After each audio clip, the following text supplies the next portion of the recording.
వాళ్ళు గుసగుసలాడుకోవటం వినమని కూడా ఈ సందర్భంగా తెలియజేసుకుంటున్నాను. అండ్ ఈరోజు సిగ్గు లేకుండా ఈ కూటమి ప్రభుత్వం తెగ ప్రచారం చేసుకుంటుంది పచ్చ ఛానళ్లలో. కూటమి ప్రభుత్వం అంట మహిళా సాధికారత కోసం ఎంతో కృషి చేసిందంట. అసలు మహిళా దినోత్సవాన్ని జరుపుకునే అర్హత ఈ కూటమి ప్రభుత్వానికి ఉందని నేను అడుగుతున్నా. అసలు మహిళా సాధికారత కోసం మీరు ఏం చేశారో చెప్పండి.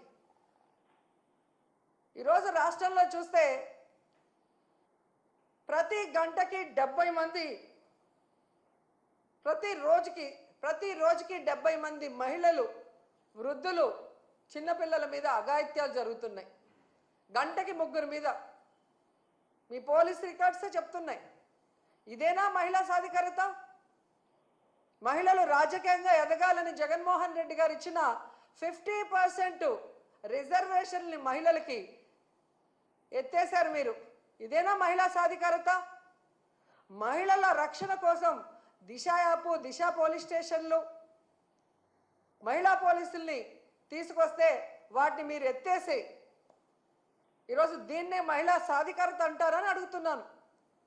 ఎంత సిగ్గుచేటంటే ఈరోజు 6 ఏళ్ల నుండి 60 ఏళ్ల వరకు అందరు మహిళల్ని మోసం చేశారు. ఇదేనా మహిళా సాధికారత?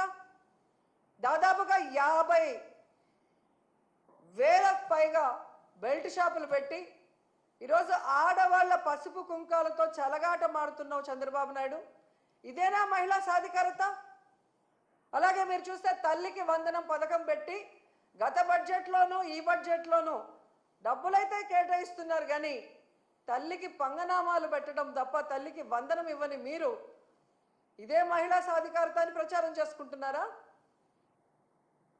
ఎంత ఘోరం అంటే ఈరోజు ఎస్సీ, ఎస్టీ, బీసీ, మైనారిటీ వర్గాలకి చేయూతని జగనన్న ఇస్తుంటే దాన్ని కూడా ఆపేసి మీరిస్తానన్న 50 సంవత్సరాలకే పింఛన్ని కూడా ఎగగొట్టడమేనా మహిళా సాధికారత అంటే? ఎంత బాధాకరం అంటే ఈరోజు వాలంటీర్లో సగానికి పైగా మహిళలు, 1,70,000 మందికి ఈరోజు మీరు 10,000 ఇస్తామని చెప్పి ఆశ చూపించి వాళ్ళని నడి రోడ్డులో తోసేయటమేనా మహిళా సాధికారత అంటే? ఎంత బాధాకరం అంటే అసలు ఈరోజు నిరుద్యోగ మహిళలు ఉద్యోగం వస్తుంది లేదా నిరుద్యోగ వృత్తి 3,000 వస్తుందని ఎదురు చూసిన వాళ్ళని వెన్నుపోటు పొడవటమేనా మహిళా సాధికారత అంటే? అసలు ఆడపిల్ల అంటే మీకు గౌరవం లేదు, ప్రేమ లేదు. ఎందుకంటే మీకు ఆడపిల్ల లేదు. సో ఆడవాళ్ళకి ఇచ్చిన వాగ్దానాల్ని నెరవేర్చాలన్న చిత్తశుద్ధి మీకు లేదు. ఆడవాళ్ళకి రక్షణ కల్పించాలన్న చిత్తశుద్ధి మీకు లేదు. ఆడవాళ్ళని అభివృద్ధిలోకి తీసుకురావాలన్న చిత్తశుద్ధి మీకు లేకపోవడం అనేది ఈ రాష్ట్రంలో ఉన్న మహిళలకి దురదృష్టంగా మారిందని కూడా ఈ సందర్భంగా తెలియజేసుకుంటున్నా. ఎందుకంటే ఈరోజు ఏదో గొప్పగా మహిళలంతా తిరగబడతారనుకొని తెలుసుకున్నాడేమో, కానీ మహిళా దినోత్సవం సందర్భంగా ఆయన ఒక యాప్ని ప్రవేశపెట్టబోతున్నాడు అని తెలిసింది. దాని పేరు శక్తి యాప్, మహిళా భద్రత కోసం అంట.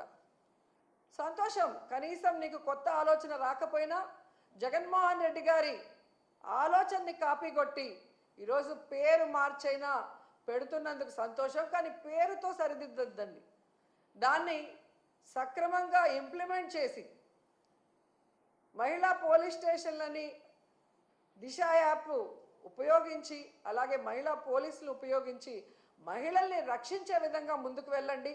అలాగే మీరు ఏదైతే యాప్ని ఈరోజు ఇంట్రడ్యూస్ చేస్తున్నారో కేంద్రంలో, రాష్ట్రంలో మీ ప్రభుత్వమే అధికారంలో ఉంది కాబట్టి దానికి చట్టబద్ధత కల్పించండి. అప్పుడే మహిళలకి పరిపూర్ణమైన భద్రత కలుగుతుందని కూడా చంద్రబాబు నాయుడుకి సూచిస్తున్నాం.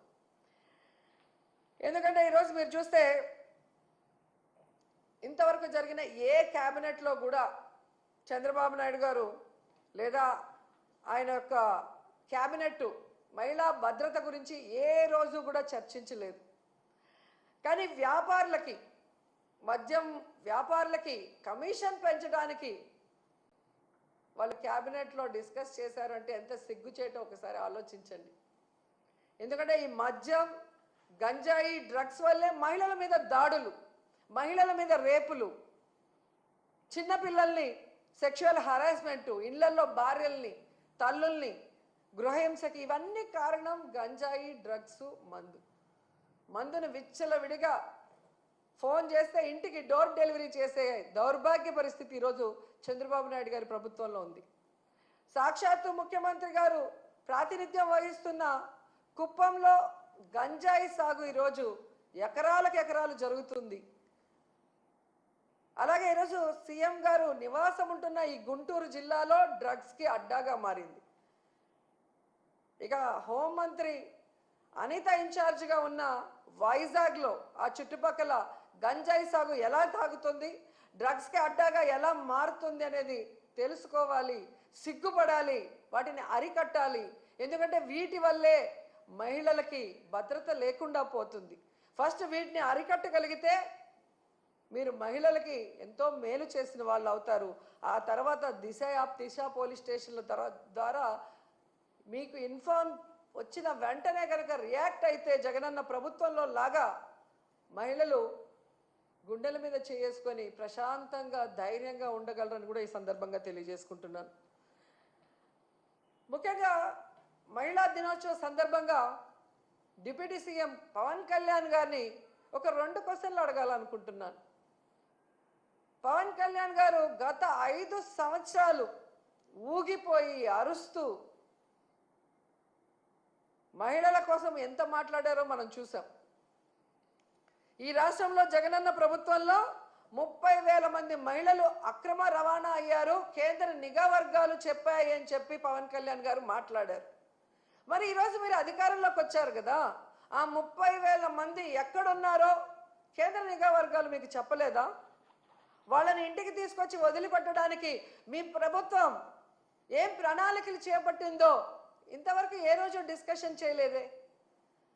అంటే నీ రాజకీయం కోసం ఆడబిడ్డలను ఉపయోగించి అబద్ధపు ప్రచారం చేస్తూ జగనన్న మీద విషం చిమ్మాలనుకోవటం ఈ రాష్ట్రంలో ఉన్న మహిళలందరూ కూడా గుర్తిస్తున్నారని కూడా ఈ సందర్భంగా తెలియజేసుకుంటున్నారు.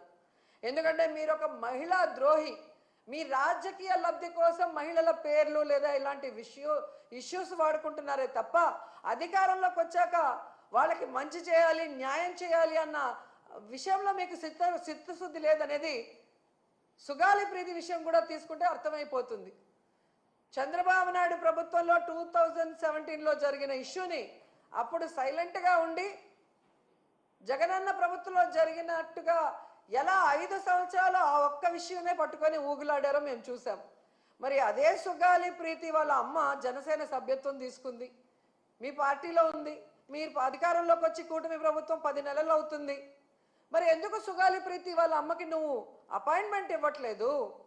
ఆ అమ్మాయికి న్యాయం చేయడం కోసం మమ్మల్ని అడిగిన ఆ సిబిఐ ఏదో మేము చెప్తే కేంద్రం వినదు, కానీ మీరు అధికారంలో ఉన్నారు ఎన్డీఏ ప్రభుత్వంలో. మరి కేంద్ర ప్రభుత్వం మీద ఒత్తిడి తీసుకొచ్చి ఎందుకు సుగాలి ప్రీతి కుటుంబానికి, సుగాలి ప్రీతికి ఆత్మకి శాంతి కలిగించి ఆ కుటుంబానికి న్యాయం చేయట్లేదు అని అడుగుతున్నా. కేవలం రాజకీయం కోసం వాడుకొని ఈరోజు వాళ్ళ తల్లికి అపాయింట్మెంట్ ఇవ్వకుండా అవమానించావని ఆ తల్లే చెప్తుందంటే మీరెంత మహిళా ద్రోహి అర్థమవుతుంది. వాలంటీర్లుగా ఉన్న ఆడపిల్లలందరూ నా అక్క చెల్లెళ్ళతో సమానం. వీళ్ళందరూ కూడా 5,000కి ఏమి వస్తుంది, 10,000గా వీళ్ళకి చేయిస్తాను అన్నావు. ఈరోజు అధికారంలోకి వచ్చాక 1,70,000 మందిని రోడ్డున పడేసి ఉద్యోగం లేదు, జీతం లేదు, వాళ్ళ జీవితాలకి దిక్కు లేకుండా పోతే ఎందుకు నోరు తెరవలేదు? అంటే పవన్ కళ్యాణ్ నువ్వు మహిళా ద్రోహి కాదా అని అడుగుతున్నా. ఈరోజు మీ ఎమ్మెల్యేలు, మీ పార్టీలో ఉన్న నాయకులు ఏ విధంగా ఆడపిల్లల్ని వేధింపులకు గురి చేసి ఆడపిల్లల్ని మీ అధికారంతో భయపెట్టుకొని లోబర్చుకొని వాళ్ళని మోసం చేస్తుంటే అలాంటి వాళ్ళని పార్టీ నుంచి సస్పెండ్ చేయకుండా ఆ మోసపోయిన మహిళల్ని ఈరోజు బ్లాక్మెయిల్ చేసి సెటిల్మెంట్లు చేసి వాళ్ళతోనే మీరు ఏమి జరగనట్టు మాట్లాడిస్తున్నారంటే ఈ రాష్ట్రంలో ఉన్న మహిళలు పిచ్చోళ్ళు కాదు, అందరూ